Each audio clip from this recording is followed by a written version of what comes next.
So hello everyone, once again welcome back to PC blog. So आज की video में हम लोग बात करेंगे filing tax return as international student. बहुत सारे स्टूडेंट लोग जो प्लानिंग कर रहे हैं कनाडा में आने की या जो ऑलरेडी पढ़ाई कर रहे हैं यहाँ पे, वो कई बार अवेयर नहीं होते क्या क्या वो टैक्स बेनिफिट उनको मिल सकता है, क्योंकि वो एक साल उन्होंने काम करा होता है तो काफ़ी ज़्यादा अमाउंट उन्होंने टैक्स भी पे करा होता है। सो इसके ऊपर हम लोग बात करेंगे। सो बेसिकली 3 चीज़ों के ऊपर मैं बताऊँगा आपको। सबसे पहले जो डॉक्यूमेंट्स जो आपको चाहिए होंगे टैक्स रिटर्न फाइल करने के लिए एज ए स्टूडेंट, वो मेन। और सेकंड थिंग आपको मैं बेनिफिट बताऊंगा, कुछ जो मोटे मोटे बेनिफिट्स जो मेरे को पता है वो। और थर्ड थिंग मैं ये बताऊंगा कि मैं यहाँ पे कितने टाइम से हूँ, कितनी अर्निंग मेरी हुई ऑलमोस्ट, और उसके ऊपर कितना टैक्स बेनिफिट मेरे को अभी मिला है जब मैंने कैलकुलेशन करा। तो सो ये सारी चीज़ें इस वीडियो के अंदर डिस्कस करेंगे। और वीडियो को स्टार्ट करने से पहले यार, सबसे पहले वीडियो को लाइक ज़रूर कर दे और चैनल को सब्सक्राइब किए बगैर मत जाइएगा। So without wasting further any time, let's get started.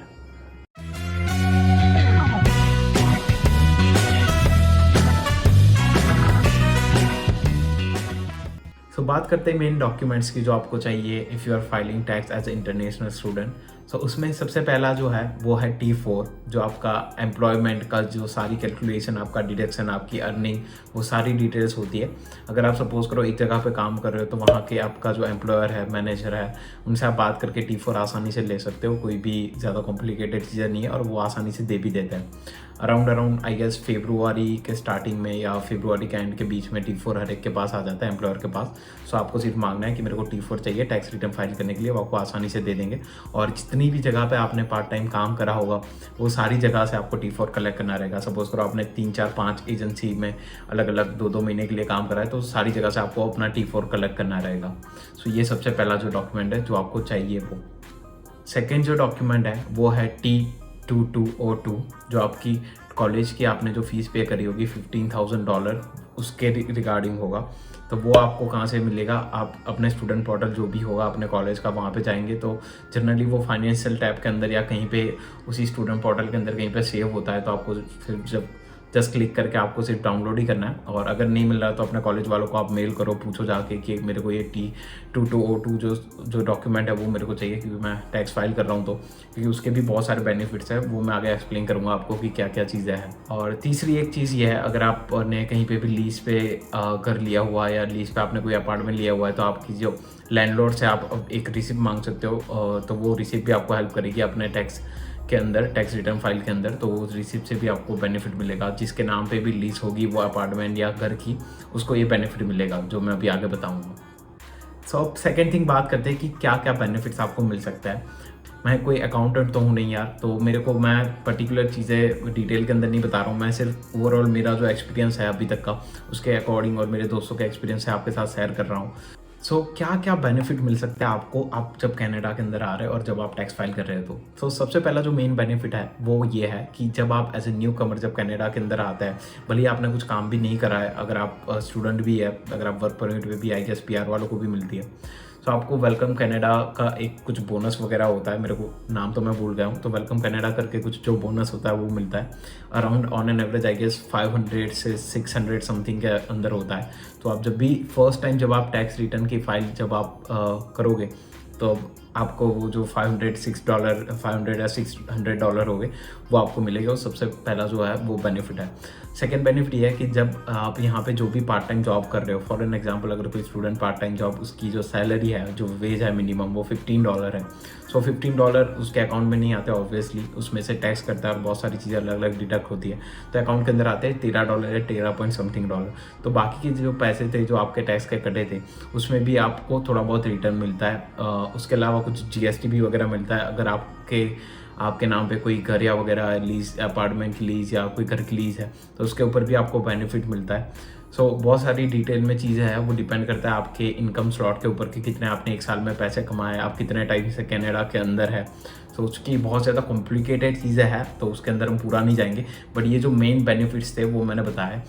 अब तीसरी चीज़ ये बताता हूँ कि मैं कब आया था, मेरे कितनी टोटल अर्निंग हुई है अभी तक एज अ इंटरनेशनल स्टूडेंट, जो मैंने पार्ट टाइम और जो मेरा 4 मंथ्स का गैप था उसके ड्यूरेशन में कमाए थे वो, और उसके ऊपर मेरे को क्या क्या बेनिफिट मिले। सो ऑन एन एवरेज मेरे को कनाडा के अंदर हुए ऑलमोस्ट 14 से 15 मंथ्स, उसके अंदर मैंने 16,000 या 17,000 अराउंड अर्निंग करी है। जो 8 महीने मैंने पार्ट टाइम काम करा था, $8-9,000, और 3-4 महीने मैंने फुल टाइम काम करा था। सो ये सारे मिला के on an average I guess $16,000 something earning जो है वो है मेरी एज ए इंटरनेशनल स्टूडेंट। उसमें से जो टोटल जो मनी है मैं डिवाइड करके बताता हूँ आपको। सो 1,226 समथिंग 1,000 अराउंड मेरे को जो मेरे टैक्स का था उसमें से अब मेरे को बेनिफिट मिलने वाला है, जो अराउंड आई गेस 1-2 महीने के अंदर आ जाता है। कुछ जो पैसा होता है वो इंस्टॉलमेंट में आता है, कुछ 4 महीने, कुछ 12 महीने के स्लॉट में होता है, कुछ 4 महीने के स्लॉट में होता है, और कुछ जो होता है वो तुरंत 1-आध महीने के अंदर आपके अकाउंट में आ जाता है। सो $1,000 अराउंड मेरे को रिफंड आएगा, वो जो टैक्स मैंने पे करा होगा वो।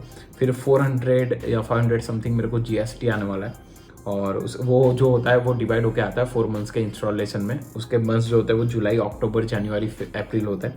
उसके अलावा जो रेंट जो है, क्योंकि मैं जहाँ पे रह रहा हूँ वो अपार्टमेंट की जो लीज है वो भी मेरे नाम पे है। सो रेंट के अराउंड आएगा $60-70 हर मंथ मेरे को आएंगे 12 मंथ्स के हिसाब से, वो होता है अराउंड 700 समथिंग। उसके अलावा जो मैंने आपको ऑलरेडी बता चुका हूँ वेलकम कनाडा, वो भी 600 समथिंग होता है। सो अगर मैं ये सारे मिला के टोटल सम अप कर लूँ तो ऑन एन एवरेज मेरे बनते हैं कुछ $2,700 समथिंग, जो मेरे को यहाँ की गवर्नमेंट की तरफ से आएंगे। अभी बात मेरे थोड़ी ज़्यादा टाइम हो चुका है और मेरी अर्निंग थोड़ी ज़्यादा है क्योंकि मेरे पास गैप था। बट जहाँ तक मेरे को पता है कि अगर आप एज ए इंटरनेशनल स्टूडेंट हो, अगर आपने 12 महीने सपोज करो पार्ट टाइम काम करा है, हर महीने आपने $1,000 अर्न करे, तो $12,000 आपकी इनकम होगी। तो वो $12,000 में से मेरे को लगता है कि आराम से आपको भी 1,500 से समथिंग में आपको बेनिफिट ज़रूर मिलेगा, क्योंकि आपने बहुत सारा टैक्स पे करा है और बहुत सारे बेनिफिट्स भी आपको मिलेंगे, ठीक है। और दूसरी चीज़ मैं बताना भूल गया कि आपने जो कॉलेज की फ़ीस पे करी होगी $15,000, वो उसका जो आपने डॉक्यूमेंट अपलोड करा था T2202, तो उसका क्या बेनिफिट है? तो उसका बेनिफिट आपको जब आप वर्क परमिट पे हो जाओगे उसके बाद मिलेगा। उसके आपको आपके अकाउंट के अंदर बेसिकली एक क्रेडिट जमा होगी, तो वो क्रेडिट जब आप वर्क परमिट पे होगे तब यूज़ कर सकते हो। तो यही था जी पूरा इस वीडियो के अंदर। मेरे को मैं कॉमर्स फील्ड से नहीं हूँ तो मेरे को ज़्यादा डिटेल में नहीं पता, बट ये मैंने ऑन एन एवरेज आपको एक ओवरऑल पिक्चर दे दी है कि क्या रहता है टैक्स का, क्या क्या हिसाब किताब है, ठीक है। और मैं रिकमेंड ये करूँगा, अगर आपको नहीं पता है डिटेल में उतना ज़्यादा कॉम्प्लिकेशन में जाने की ज़रूरत नहीं है। आप किसी अच्छे से अकाउंटेंट को ढूंढो अपने आजू बाजू में, या किसी स्टूडेंट को पूछो, नेट पे सर्च करो और किसी अच्छे से अकाउंटेंट को फीस दो। आराम से, ज़्यादा पैसे लेते नहीं, $40-50 समथिंग लेंगे ऑन एन एवरेज, बट आपको अच्छे से सारी चीज़ें आप चेक कर सकते हो डिटेल के अंदर, और वो आपको हेल्प करेंगे क्योंकि उनको पता है कि कैसे प्रॉपर चीज़ें की जाती है, ठीक है। सो ये वीडियो किसी के द्वारा स्पॉन्सर नहीं है, बट अगर आपको कोई अच्छा अकाउंटेंट या नहीं मिल रहा तो मेरे को DM ज़रूर करिएगा। मेरा Instagram ID यहाँ पे है, मैं आपको हेल्प करूँगा अगर आपको कहीं से भी नहीं हो रहा तो। So that's it for today's video. उम्मीद करता हूँ आपको वीडियो अच्छी लगी होगी, और अगर वीडियो अच्छी लगी यार तो लाइक ज़रूर करें, और बाकी फिर कभी मिलते हैं ऐसे किसी ब्लॉग के अंदर। Till then take care, bye bye.